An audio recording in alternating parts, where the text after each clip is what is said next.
Hello everybody, my name is Light of Hand, and today I'll be taking a look at Beli'al, the last of the Shadow Kings, for Shadows of Brimstone, done by Flying Frog Productions that I got with my Kickstarter Wave 1.5. Okay guys, like with all my videos, I'm going to start off with a little bit of fluff, but in this lovely book that I got with my Kickstarter that has all the sheets with missions and stuff like that for the models that I actually got. Okay, so let's have a look here. Banished eons ago, the last of the Shadow Lords, Beli'al, was imprisoned for his treachery in the fiery hellscape of the Caverns of Cinder. Above all else, he seeks to break his chains and escape his eternal prison. Sitting upon a magma throne, Beli'al feeds upon the souls of the damned to gain strength that one day will allow him to rise once more to reclaim his apocalyptic reign. The magical binds placed on Beli'al by the ancients prevent him from taking physical form. But over the eons, he has gained enough power to break off the shards of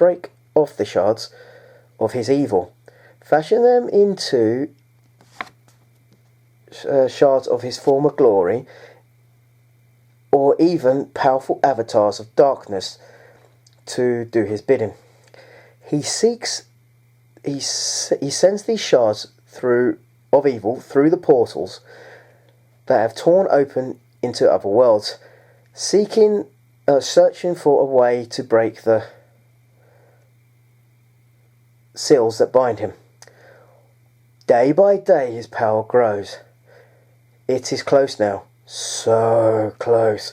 Soon the other world will tremble once more before his wrath, for a new age is coming, an age of the shadow and fear. The scourge of the worlds, the Lord of Cinder, the last of the Shadow Kings, Beli'al, will have his vengeance. Sorry about that, guys. Lost it a little bit there. Okay, because these are legendary, if I remember rightly, like the extra rules, he would get some extra loot, because he's a very large enemy. Also, not a good idea to go up against level 1s. And also, he has the very large base. But, not going to go into too much there. Now, I'm going to turn the light on behind me, and I'm going to show you what I can with this model. As you can see, he is huge. Actually, I'm going to do a comparison. I'm going to get one of the other big models, and I'm just going to hold the two of them sort of next to each other for a minute, and you could just see the difference in size. It is utterly huge. He's taller than the burrower, but the burrower is actually thicker, got a thicker stand, I think. But yeah, as I'm saying, just look at the detail on it, guys. And I'm going to put my hand behind so hopefully we can see some of it. The key, the wings themselves. This is a lovely model. Out of all the ones that's come out the set, I think these and the Serpent Men, and maybe, Stafford and his mutant gang, are the best models, I think. Others may have their opinion on what they think is, but that model is utterly huge. Okay, well, I'm not going to show you the encounter cards, but I'll show you how many extra ones you get. So there's 1, 2, 3, 4, 5, let me turn the light off behind me, of Caverns of Cinder's encounters. And 1, 2, 3, 4, 5 of mine encounters. As I said, I'm not going to show you them ones. Okay, let's have a look at the threat cards for a minute. Okay. A Shard of Beli'al.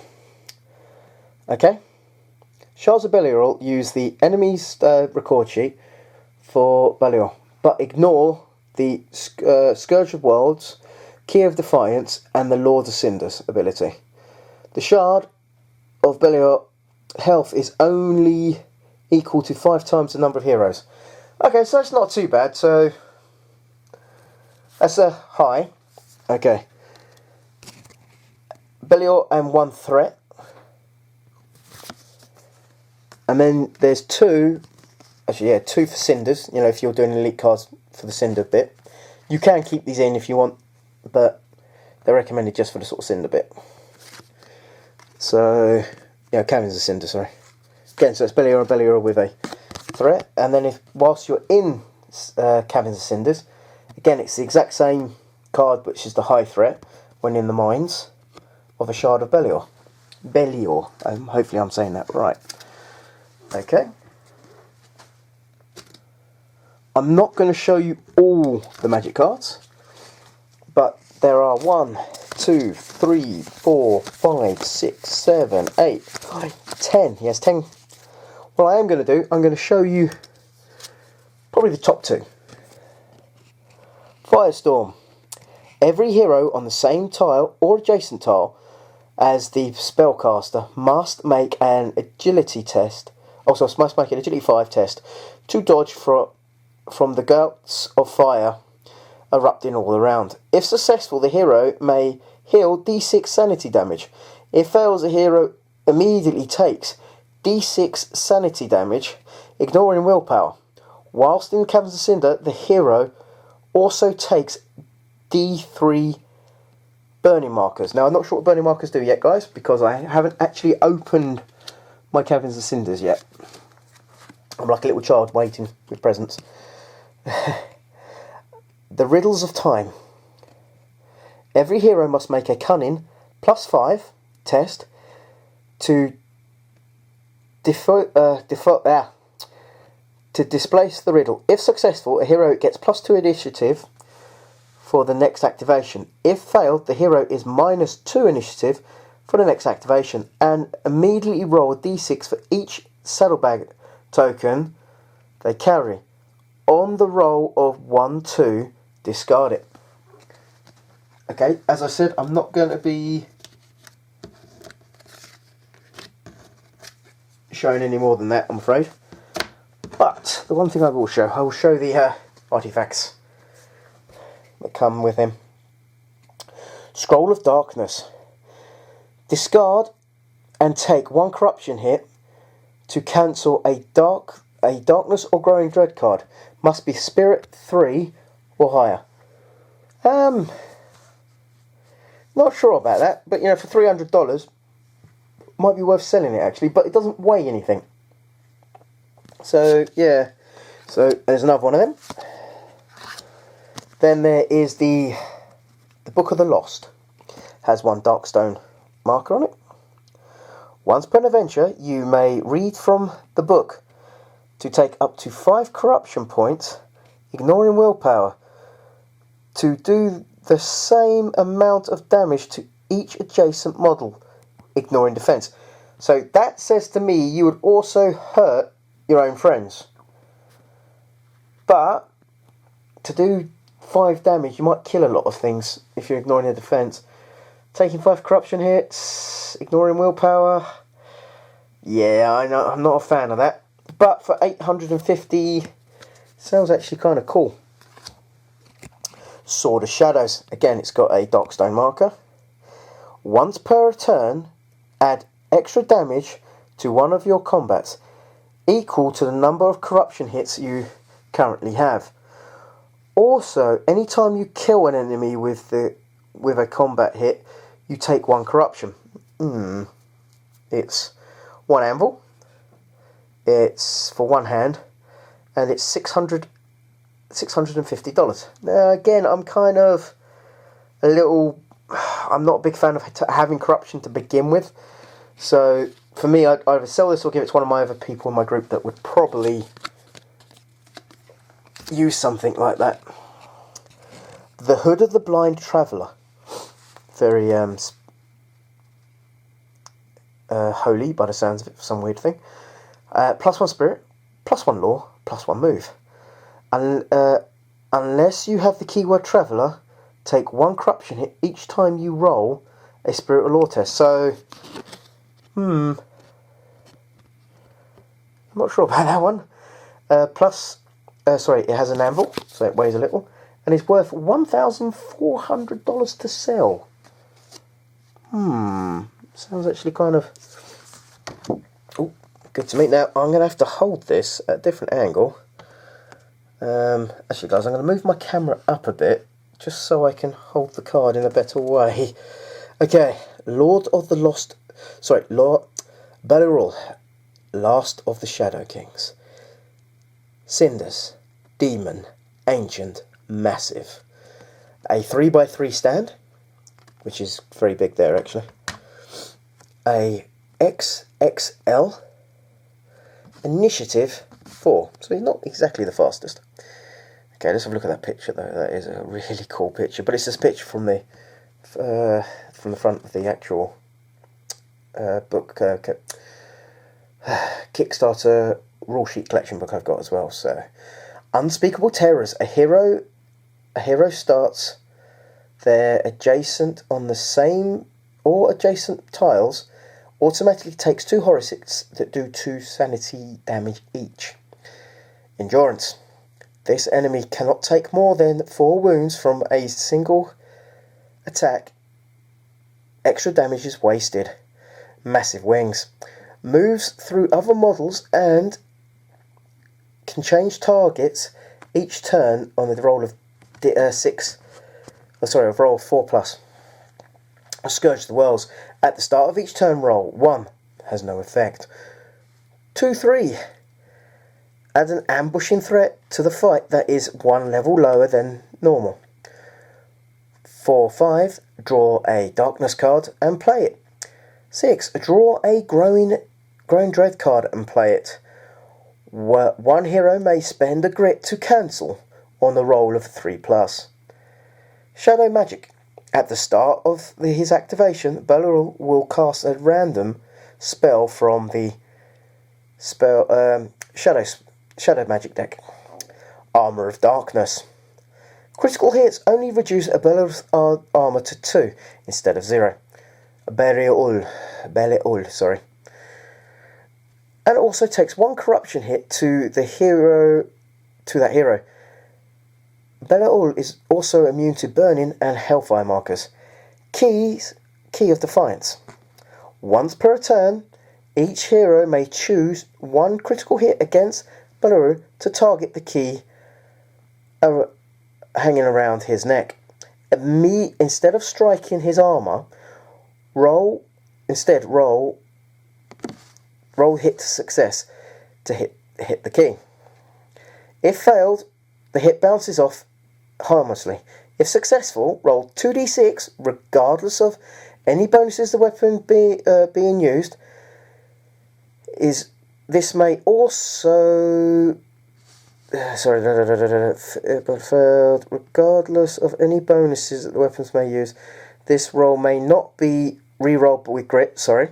Ignores defense and endurance. However, if a doubles are rolled, no damage is caused, and instead the hero takes corruption hits equal to the double number that was rolled, except i.e. rolling double 3s will cause 3 corruption hits. If in the Caverns of Cinder, he also gains Burning Touch. Beli'al, to rolls of 6, also immediately as a burn marker to the hero. Wow. Eruption of Lava. Anytime a hero holds back the darkness for rolls is failed, every hero on the same tile as Beli'al has a lava space marker placed in their space, as well as D3 placed in random spaces adjacent to the hero. Wow, that's not good. I don't know what lava does, but that just really doesn't sound very good. Treasure Vault. A hero may draw 1 treasure card for any time he does 5 or more wounds to Beli'al in a turn. So you'd have to hit the key, I think, with that one actually, device, because he's got endurance. Okay, he also... Oh, sorry guys. I hit the camera with my chest. That's an accident. Sorry. He moves at 12. He has escape of 6. You have to roll 6 to get away from him. He has a melee of 5+. He has 6 combat and does 6 damage with each one. Oh, also guys, he has 4 defense, 25 health plus 10 for each hero. He has 15 experience and plus 5 for each wound that is caused by the hit. So it's 15. You get 15 then you add 5 for each wound that's actually been done. Okay, stare into the abyss. Any hero adjacent to Beli'al at the start of their activation immediately takes Unspeakable Horror 4 instead of 2. Decay and Binding. On any turn in which holding back the darkness roll is failed, Beli'al does 3 damage and plus 3 damage, so it'd be 9. That's not good. And casts an extra Shadows magic spell. Feed on Souls. Beli'al is now plus 15 and plus 5 health for more. Plus 5 for per hero. So he's basically it'll be plus 40 and then plus 15 per hero if he has that as his elite. Sorry, my hands are shaking a little now. Don't know why. Melee. Oh, sorry. Hand of Death. Melee rolls are now 4+. Yeah, that's scary. Burning Runes. Any dice done to Beli'al whilst adjacent to him also does 1 hit back on the hero. Ooh. So if you've got someone who's going to be fighting in hand to hand, he's going to have a bit of a problem against this guy. If he got that. Master of the Armageddon. All other enemies are plus 1 damage on all of their attacks and also plus 2 health. May be upgraded multiple times. Oof. Okay, well here's the brutal side, guys. His initiative is now 6. Unspeakable Horror is now 3 instead of 2. His endurance is still the same. Massive Wings. Now he doesn't need to roll to change target. He does every turn. Ultimate Scourge of the Worlds. So 1/2 now is add a threat to the fight that is is an ambushing threat. Sorry, which is at normal a level lower than normal. Okay, so that's still the same. Draw a darkness card and play it at 3/4, 5/6. Draw a Growing Dread. So he's really, and a hero may spend a grit to cancel it, but only on a 4+. Ooh. He still casts Shadow Magic. Sorry, activation. Yep. So his armor still does the same, and the Key of Defiance is exactly the same. But now he does, instead of with his Magma Touch of only doing 1 burning marker, if he rolls a 6, it's D3. Lava is the same. Treasure Vault is the same. But as we're here, I'm going to do the defense first. His defense is 4. His health is 40. Plus 15 per a hero. He is now 20 and plus 5 for each wound for experience. He still moves at 12. His melee now is plus 4. His combat is 8 now. His damage is 6. And you can't escape at all now. Stare into the Abyss. Any hero adjacent to Beli'al at the start of their activation takes Unspeakable Horrors of 5 instead of 3. Now, is that just the ones that start adjacent? Yep, that's the ones that start adjacent. So, okay. Decay and Bonds are still the same, I think. Let's have a look at this side. Yep, still the same. Shadow Rising. At the start of each turn, every hero takes 1 corruption hit. Soul Devourer. Every time a hero is KO'd, roll a D8 on the injury or madness instead of 2D. Ooh! So you've got more chance of dying there, actually, guys. Hell Runes. Any hit done by Beli'al whilst adjacent to him also does 1 combat hit back, same as before. Masters of the same as on the other side. Okay, guys, sorry for the little mistakes I made here and there for this video. My next video is going to be the town expansion. Well, for Shadows of Brimstone, I've got to try and do some of my other videos as well. Guys, I have to say, I'm really looking forward to actually playing one of my first games of my Wave 1.5. Still haven't got round to doing it yet. I am planning on also doing some videos of my own gameplay with, again, as I was saying, I'm going to have all the heroes, but not going into the dungeon at the same time. I'm going to think of doing groups of 4s going in, and swapping them round for each other adventure after all of them have done an adventure, done the town, and then they sort of meet up at this crossroad and then they swap over. That's my plan. If it works or not is a different story. If you like this video, please click like. If you'd like to leave a comment, please do. If you would like to subscribe, I'm more than welcome. I've been quite shocked by how many people have in the last 2 weeks. And again, thank you everyone. Also, I'm hoping there's more enemies will be made for Cinders soon. I know the succubus is going to be one for one of the mission packs, but I'm actually hoping a couple more, because I think it's kind of maybe lacking. I don't know yet. I haven't properly opened it up to have a proper look inside. I will be doing that soon. I'll be doing an unboxing video for that as well. Anyway, guys, I hope you're having a good day. Good night.